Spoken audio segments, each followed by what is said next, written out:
ఇక డీటెయిల్స్ లోకి వెళ్తే పర్యావరణ పరిరక్షణే లక్ష్యంగా జిల్లాలోని ప్రముఖ దేవస్థానాల పరిసరాల్లో ప్లాస్టిక్ వినియోగాన్ని పూర్తిగా నిషేధించాలని, భక్తులకు మెరుగైన సౌకర్యాలతో పాటు ఆహ్లాదకరమైన వాతావరణాన్ని కల్పించాలని జిల్లా కలెక్టర్ ఎంఎన్ హరీంద్ర ప్రసాద్ అధికారులను ఆదేశించారు. కాకినాడ కలెక్టరేట్ లో జిల్లా కలెక్టర్ హరీంద్ర ప్రసాద్, జిల్లా అటవీ శాఖ అధికారి ఎన్ రామచంద్రరావు, అటవీ దేవాదాయ శాఖ అధికారులతో సమన్వయ సమావేశం నిర్వహించారు. ఈ సమావేశంలో అన్నవరం, తలుపులమ్మ, లోవ దేవస్థానాల కార్యనిర్వహణాధికారులు పాల్గొన్నారు. ఈ సందర్భంగా జిల్లా కలెక్టర్ హరీంద్ర ప్రసాద్ మాట్లాడుతూ తలుపులమ్మ, లోవ పరిసర అటవీ ప్రాంతాల్లో సింగిల్ యూజ్ ప్లాస్టిక్ వాడకాన్ని పూర్తిగా నిలిపివేయాలని స్పష్టం చేశారు. భక్తులు, వ్యాపారులలో అవగాహన కల్పించడంతో పాటు ప్లాస్టిక్ పర్యావరణ పర్యావరణహిత వస్తువుల వాడకాన్ని ప్రోత్సహించాలని అధికారులకు సూచించారు.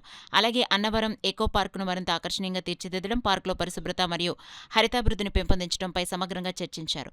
ఎకో పార్కు నిర్వహణలో అటవీ, దేవాదాయ శాఖల సమన్వయంతో పనిచేస్తూ సందర్శకుల కోసం మెరుగైన సౌకర్యాలు కల్పించేలా ఉమ్మడి కార్యాచరణ ప్రణాళికను సిద్ధం చేయాలని జిల్లా కలెక్టర్ ఆదేశించారు. భక్తుల ఆధ్యాత్మిక అవసరాలతో పాటు ప్రకృతి వనరుల పరిరక్షణకు ప్రాధాన్యతనివ్వాలని ఆయన తెలిపారు. సమావేశంలో వివిధ ప్రాంతాల ఫారెస్ట్ రేంజ్ అధికారులు, దేవాదాయ శాఖ సిబ్బంది తదితరులు పాల్గొన్నారు.